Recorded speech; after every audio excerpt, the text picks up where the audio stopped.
président du Faso est rentré cet après-midi du Caire après une visite de 3 jours. Une visite qui a permis de raffermir les liens de coopération entre l'Égypte et le Burkina Faso. Des pistes de coopération ont été revisitées dans des domaines tels que l'économie, la santé, l'agriculture et la sécurité. La Banque mondiale et le gouvernement burkinabé examinent la mise en œuvre de leurs projets. L'ambition est de parvenir à plus d'efficacité des projets qui bénéficient de l'appui de la Banque mondiale au Burkina Faso. Les deux parties ont échangé hier sur le sujet. La cérémonie des 20e Galiens a livré son palmarès hier soir. L'homme de cette édition s'appelle Mathias Drabo, caméraman à la RTB, qui a remporté le Super Galien. Plusieurs autres prix ont été décernés à des professionnels de médias burkinabés.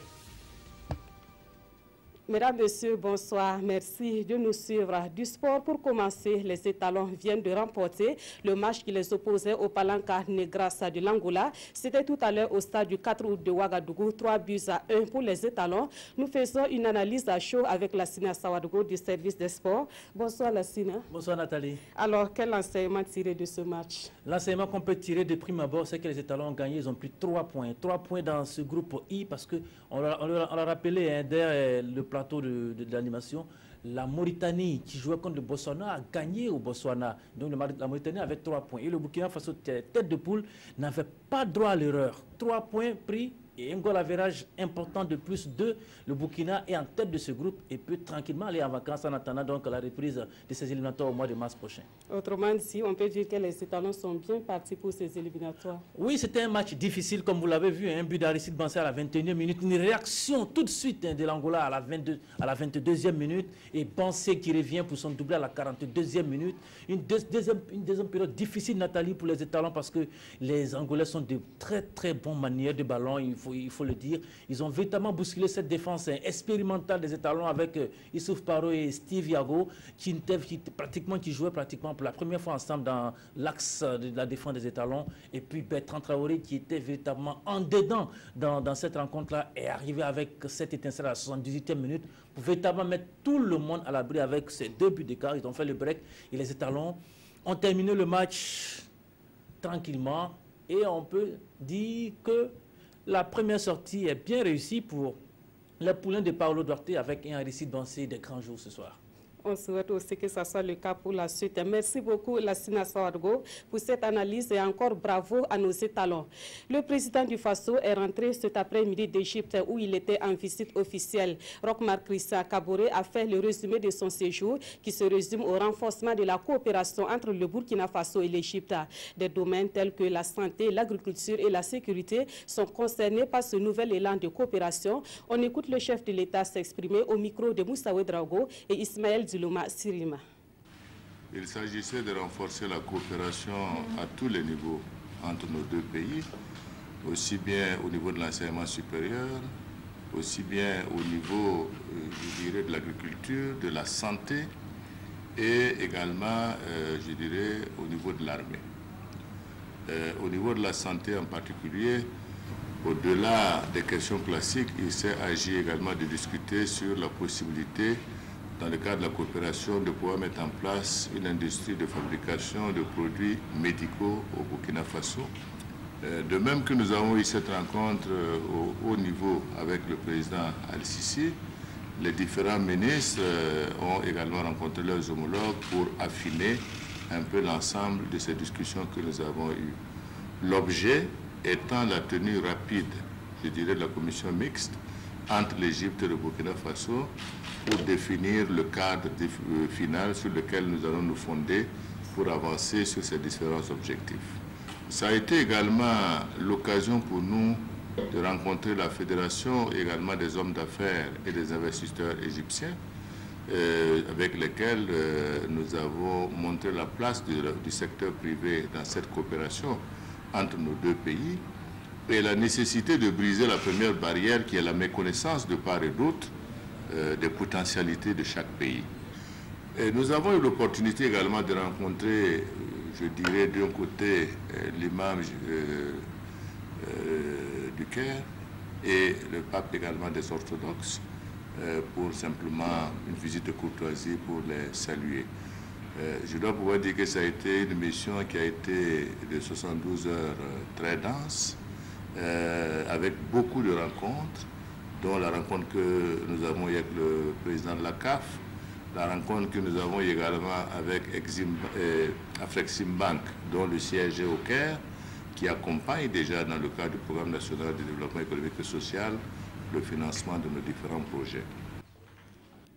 Vous l'avez entendu, l'économie a largement dominé la visite officielle du président du Faso en Égypte à travers plusieurs rencontres pour passer en revue les pistes de coopération dans ce domaine. Roch-Marc Christian Kaboré a ainsi échangé avec le président d'Afrimex et il était l'invité d'honneur du Forum des hommes d'affaires égyptiens. Un rendez-vous au cours duquel il a été évoqué les possibilités d'investissement dans le cadre du PNDS. Plus de précisions avec Moussa Ouedraogo et Godefroy Abazi.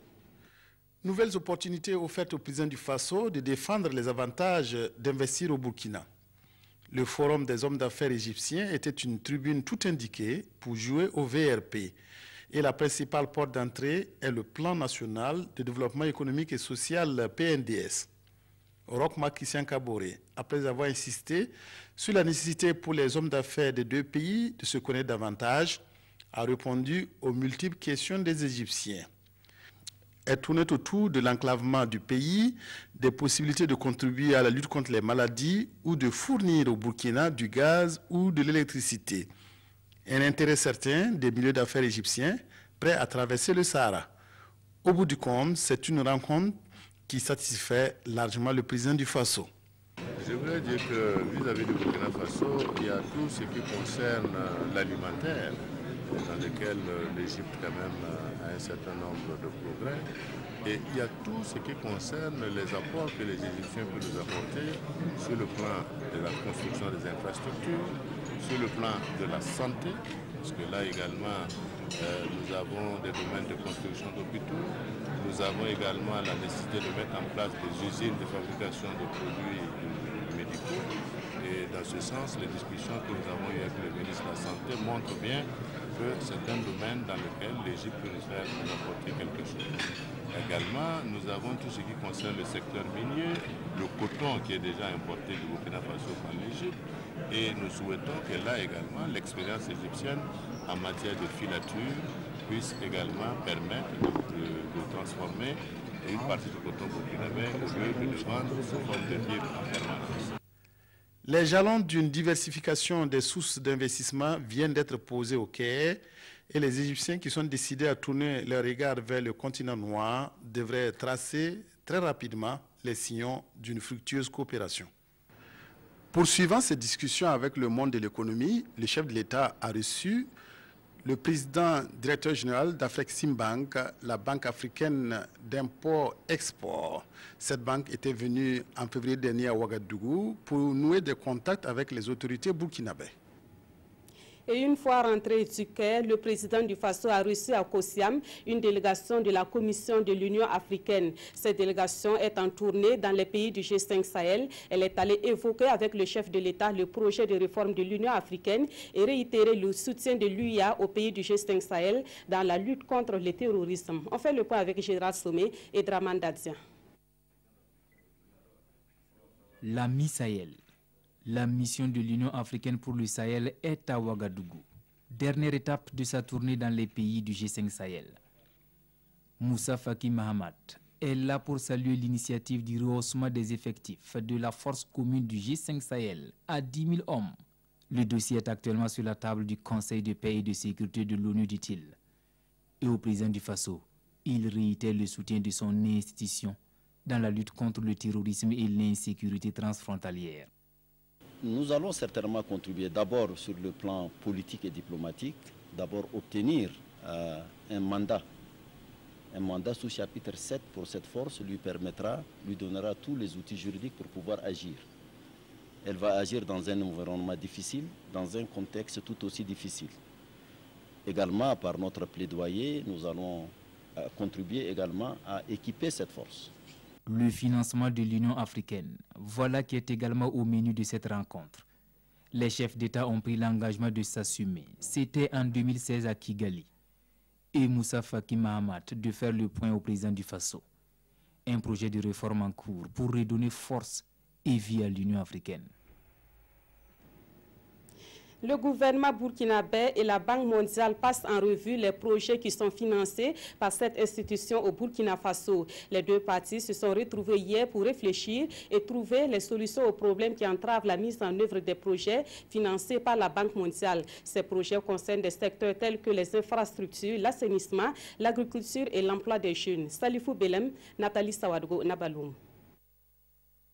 La route Manga-Zabré, les infrastructures pour l'accès à l'aéroport de Donsin, le projet Bagrepoul, autant de projets en souffrance dans leur mise en œuvre. La Banque mondiale et le chef du gouvernement, entourés des ministères de tutelle des 10 projets, réfléchissent aux voies et moyens pour donner un coup de pouce pour accélérer leur réalisation. Dans la mise en œuvre des projets et programmes, l'un des les éléments les plus importants, c'est la commande publique, donc la passation des marchés. Nous avons discuté, vous savez que le Burkina s'est doté d'une loi assez innovante, donc qui vise à accélérer la procédure de la commande publique, tout en garantissant donc la transparence. Donc nous avons discuté des voies et moyens pour capitaliser cette nouvelle loi et accélérer donc la mise en œuvre de projets.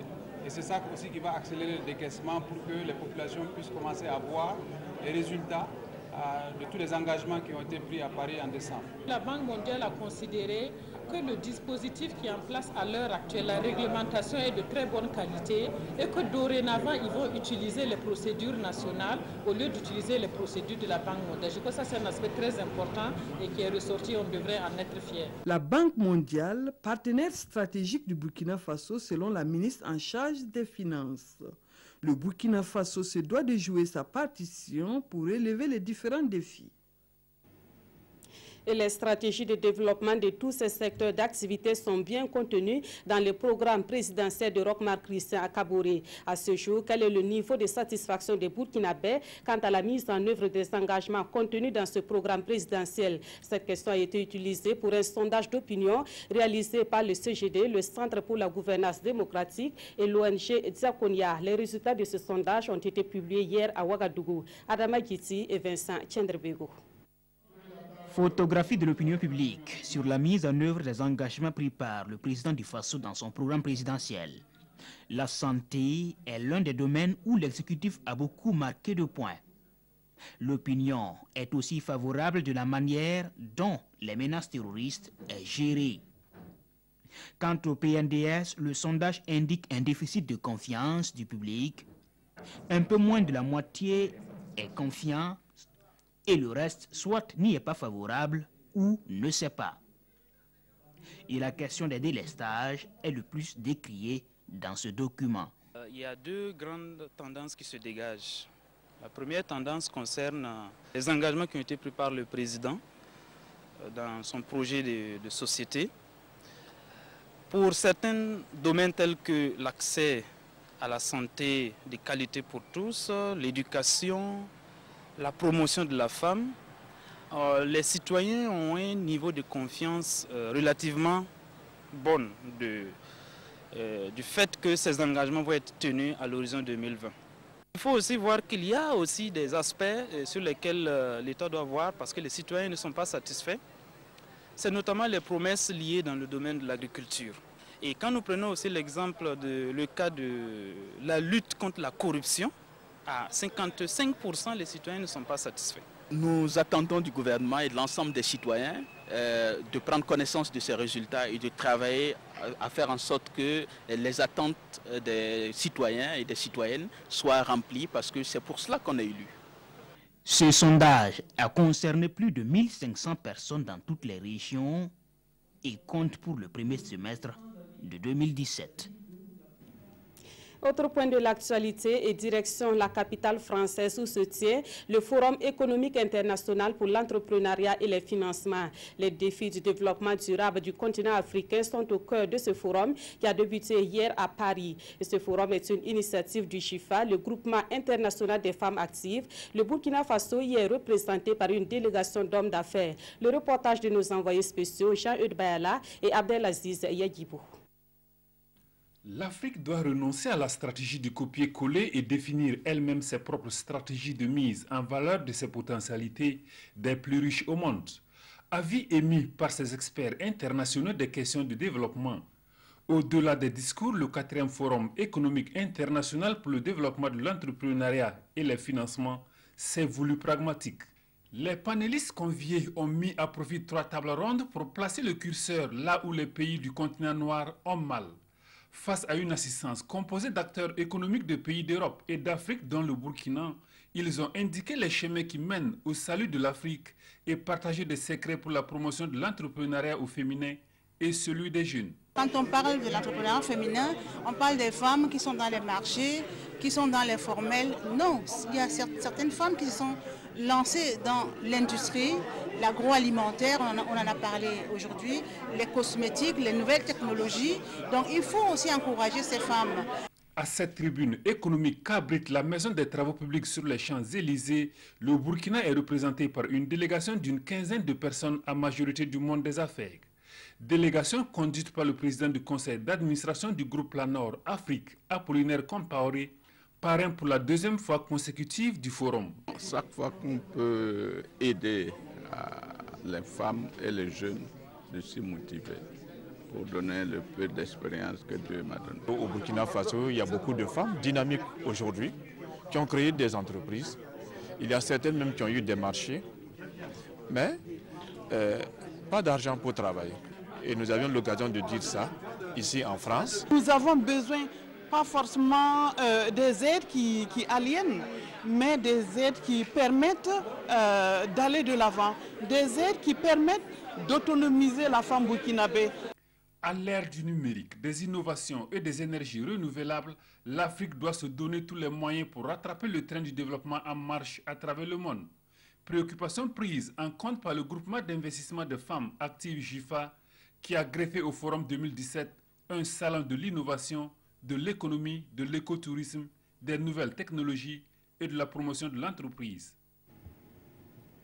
Sur place au Burkina Faso, les hommes d'affaires burkinabés et français se concertent également. La France est un partenaire de taille du Burkina Faso pour le développement du secteur privé et c'est dans le but de maintenir cette dynamique que les hommes d'affaires des 2 pays ont échangé autour d'un dîner. Ibrahima Sombié et Kadi Sanogo. L'avenir du monde des affaires burkinabé se dessine ici autour d'un dîner. Hommes d'affaires burkinabés et français, organisés en club, évaluent l'apport de la France au rayonnement des affaires au Burkina. Ça permet au moins à son excellence l'ambassadeur de France de dire un peu ce que fait la France dans notre pays et aussi aux uns et aux autres de comprendre que la France joue un rôle aussi bien en matière économique, en matière éducative qu'en matière financière. Ça, c'était important de le savoir parce que ce n'est pas toujours sûr que nous le savons tous. La France appuie le Burkina Faso dans plusieurs domaines. Et cette soirée est une occasion pour l'ambassadeur de France au Burkina de donner de plus amples informations sur ses missions. On travaille évidemment avec les autorités politiques Burkina Faso, avec toute la société civile. Notre activité est également de coopération dans plein de domaines, que ce soit la sécurité, avec, que les forces françaises ont pu faire avec les forces de sécurité du Burkina Faso et avec les forces maliennes également. Toute l'action que la France mène en matière de coopération dans beaucoup de domaines. Donc qu'il s'agisse du domaine culturel, c'est-à-dire les étudiants burkinabés qui vont en France, qui sont actuellement 2500, quelques bourses que nous accordons aux meilleurs étudiants burkinabés en master ou en doctorat. Le club des hommes d'affaires franco-burkinabés compte une centaine de membres. Il s'est agrandi au cours de cette cérémonie avec l'arrivée de 2 nouveaux membres. Le club a pour mission fondamentale l'amitié entre les opérateurs économiques du Burkina et ceux de la France. Intéressons-nous à présent au programme de valorisation des compétences. La 2e phase de ce programme s'appuie sur une méthode appelée démarche bilan des compétences. Cette méthode permet au public d'acquérir les aptitudes nécessaires pour la conduite des activités. Au regard de son importance, l'ONG Ovive, qui est chargée de la gestion de ce programme, a initié un atelier de plaidoyer pour sa vulgarisation. Issa Kafando, Maïmouna Traori.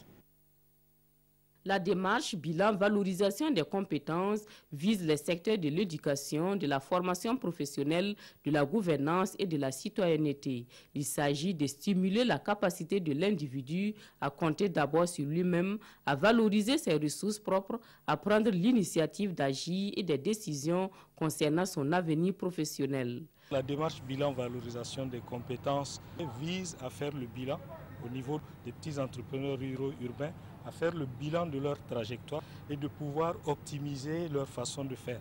Donc, en ce sens, c'est une méthode permettant le changement de comportement aussi bien au niveau social qu'au niveau professionnel. C'est d'une certaine manière un outil pour permettre à toutes les citoyennes et tous les citoyens d'être reconnus en tant que personnes, bien entendu, mais aussi en tant que personnes qui ont développé un savoir. Cette rencontre d'échange est aussi un cadre d'immersion, de vulgarisation et d'interpellation sur la démarche. Nous sommes là pour capitaliser déjà ce qui se passe sur le terrain, en vue de permettre aux différents acteurs de partager les bonnes pratiques et aussi d'interpeller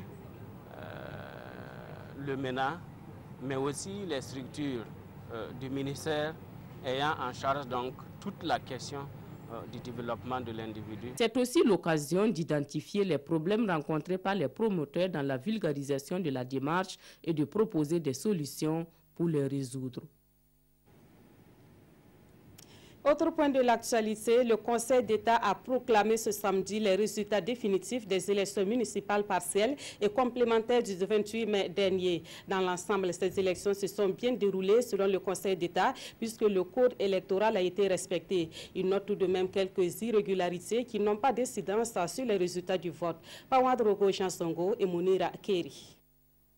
Une audience solennelle du Conseil d'État qui proclame les résultats définitifs des élections municipales partielles et complémentaires du 28 mai dernier. Dans sa mission de contrôle de la transparence et de la régularité des élections, le Conseil note des irrégularités mineures qui n'entachent en rien la régularité des élections. Aussi, quelques bulletins initialement déclarés nuls ont été validés par le Conseil. Là où les gens ne se sont pas entendus sur le procès de bulletins nuls dans les différentes provinces, tout est ramené ici, on a vérifié, puisqu'il y a souvent dans le noir le soir, les gens ne voient pas les empreintes. Mais quand ça vient ici, nous on les voit. Donc on attribue les bulletins, on valide les bulletins au profit du parti qui a eu le vote réellement. Le Conseil note aussi une amélioration dans l'organisation de ces élections, mais formule tout de même des recommandations. Le code n'exigeait pas que le candidat présente sa carte d'électeur. Donc maintenant, on recommande que ça soit inscrit dans le nouveau code-là, que chaque candidat ait sa carte d'électeur. Les résultats tels que proclamés figurent sur le site du Conseil d'État, mais des notifications seront faites entre autres à la CENI, au ministère de la Justice, aux différents partis politiques, regroupements de partis politiques et aux indépendants ayant pris part aux élections municipales complémentaires. Et pendant ce temps, on note cette bisbille à la mairie de Ouagadougou. Une session extraordinaire qui devrait se tenir hier a été boycottée par des conseillers du CDP et de l'UPC. La pomme de discorde concerne le vote d'un projet de délibération sur le prix du loyer dans la commune de Ouagadougou. Mais que s'est-il réellement passé? Les deux parties donnent leur version dans ce élément signé Daouda Ouattara et Tanga Kafando. Vendredi 9 juin 2017, le maire de la commune de Ouagadougou convoque une session extraordinaire du conseil municipal. À l'ordre du jour, plusieurs points, dont un projet de délibération sur le loyer et autres valeurs marchandes de la commune. Au moment du vote, une bonne partie des conseillers municipaux, CDP et UPC, claquent la porte. Explication. Chaque délibération doit être présentée, suivie de débats. On nous dit que ce n'est plus possible de débattre, soit on vote, ou bien rien du tout. Alors nous avons pensé que s'il faut aller vite, si notre présence au niveau de la session était juste pour voter et que nous n'avons pas la possibilité de nous prononcer sur le mode de calcul des voix pour, si nous n'avons pas la possibilité de nous concerter afin de venir donner ensemble notre proposition, qui était en fait une augmentation graduelle en termes de pourcentage, année par année, pour bien sûr arriver à un réajustement. Alors, nous avons pensé que si tout cela n'était pas possible, notre présence n'était plus utile et nous nous sommes retirés. Un retrait qui n'a pas empêché le vote, et pour le maire Arma Bewende, ce boycott n'est ni plus ni moins que la suite d'une stratégie de déstabilisation. Et ils ont demandé d'avoir le choix de se retirer pour se concerter ou de voter contre. Et nous leur avons dit qu'ils ont eu le document en avance, ils ont eu le temps de la concertation, nous sommes là pour délibérer et ils n'ont qu'à apporter leur contribution et de voter selon leur intime conviction. Et c'est sur cet entrefait qu'ils ont claqué la porte. Nous déplorons cela parce que nous pensons que le mandat d'un conseiller municipal est de discuter des questions de la cité. On peut ne pas être pour, on peut avoir une neutralité avec l'abstention, on peut voter contre, mais on ne doit pas refuser que la question soit posée en débat. Et l'édile d'appeler tous les conseillers au consensus et à la contribution de tous les courants pour une démocratie participative et des résultats au bénéfice de la population.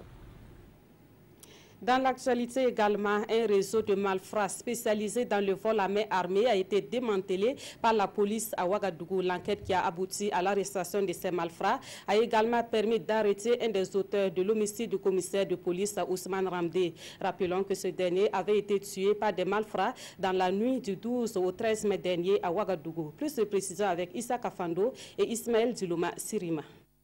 Cet homme serait un des auteurs du meurtre du commissaire de police Ousmane Ramdé, survenu dans la nuit du 12 au 13 mai dernier dans le quartier Katriar. Le complice ou co-auteur de ce crime a été mortellement fauché par une balle lors de sa tentative d'interpellation. Les enquêtes de la police ont permis de révéler que le prévenu et le défunt sont membres d'un gang spécialisé dans le vol à main armée. Ils auraient tué le commissaire de police dans le seul but de lui prendre sa moto.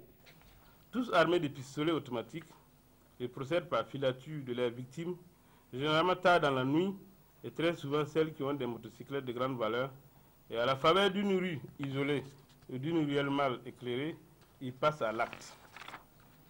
Ils tiennent soit en respect à leurs victimes, soit ils l'assomment à l'aide d'armes blanches ou ils font usage de leurs armes à feu selon le degré de résistance de leurs victimes.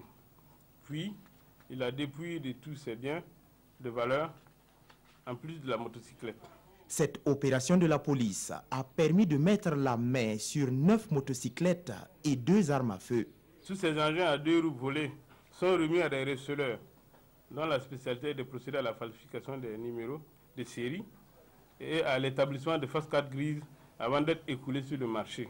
Des enquêtes seraient en cours pour identifier ces receleurs, tout comme les autres membres du groupe de voleurs dont est issu ce prévenu.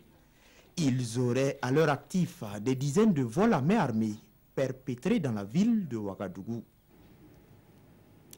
On en vient à l'actualité dans le monde des médias. La 20e édition de Galien a livré son palmarès hier soir à la salle des banquets de Ouaga 2000. Le grand lauréat de cette édition s'appelle Mathias Drabo de la RTB qui a décroché le Super Galien. Au total, une vingtaine de prix spéciaux et une dizaine de prix dans le palmarès officiel ont été décernés à des professionnels des médias. Le reportage de Issaka Ouedraogo et Oumou Sissi.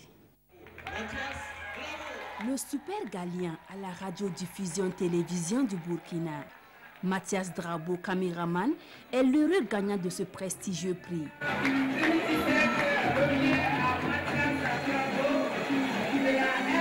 Il empoche la somme de 3 millions de francs CFA, plus 2 millions de francs CFA du président du Faso et une parcelle à Ouaga 2000.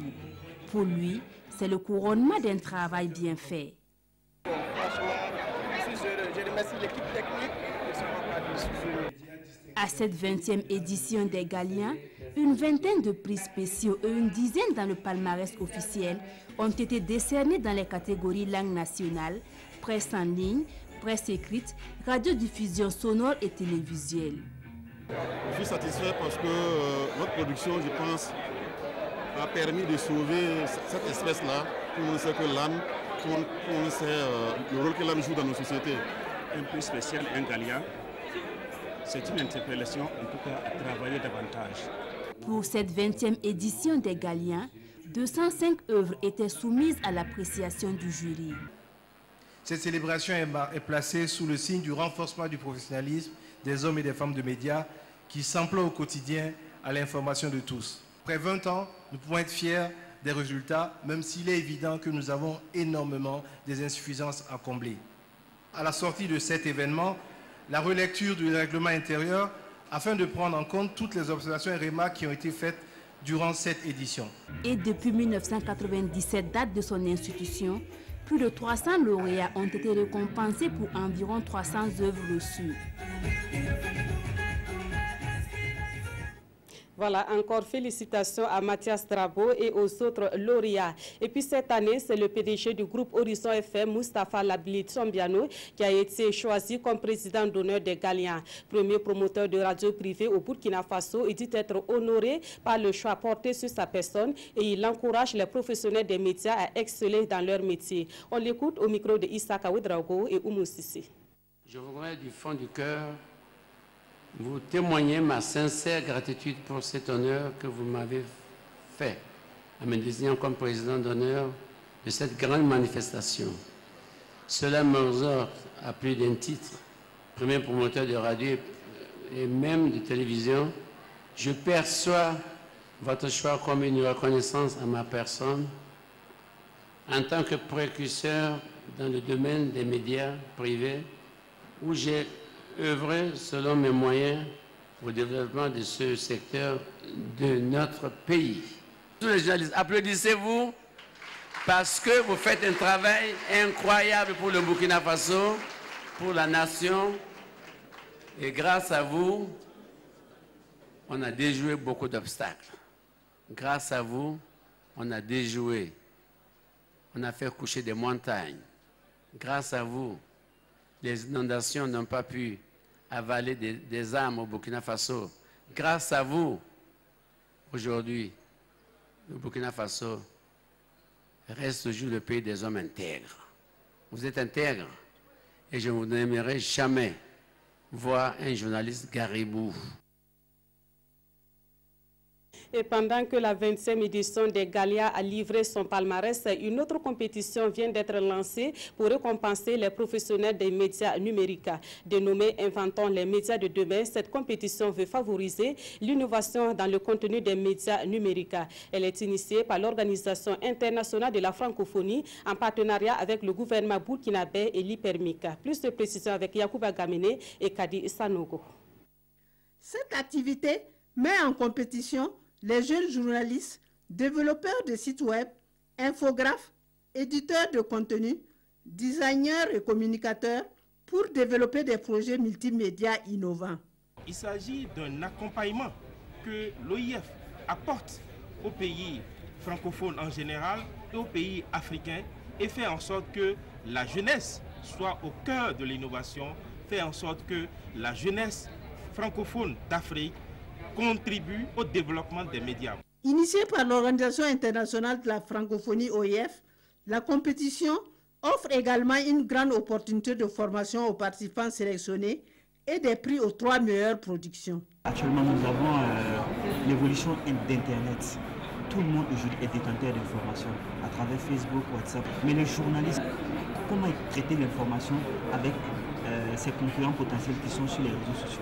Alors pour moi, c'est cette posture-là que je présente aujourd'hui comme projet, comment développer le nouveau mécanisme pour faire face à cette nouvelle donne qui est le journaliste à l'ère du numérique. La révolution à laquelle nous assistons au niveau des médias oblige que nous ayons une plus grande synergie dans les différents médias, mais oblige également que nous ayons une logique qui soit une logique d'effectivité par rapport à aujourd'hui le cadre de consommation des acteurs.